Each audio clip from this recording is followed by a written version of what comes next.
Autonomia e anti-autonomia. Se il Veneto politico rivendica una sua identità, gli istituti di credito territoriali rischiano di perderla.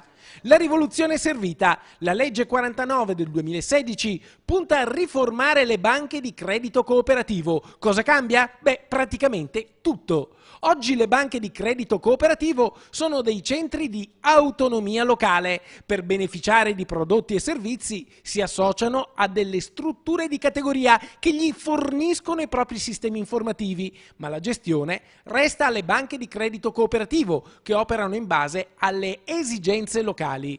Si tratta di piccoli istituti di credito molto radicati nel territorio, molto vicini alle esigenze della zona in cui operano.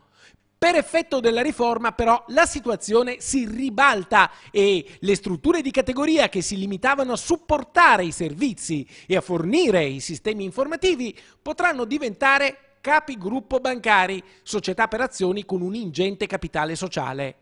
Gli istituti di credito cooperativo, in questo modo, da controllanti diventano controllati in forza di un contratto di dominio per cui perdono potere decisionale e quindi autonomia.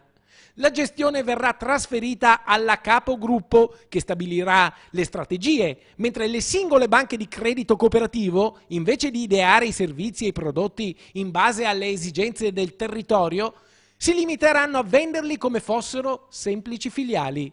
Per effetto delle fusioni, in Italia le banche di credito cooperativo sono già diminuite di numero, da 450 sono diventate 280.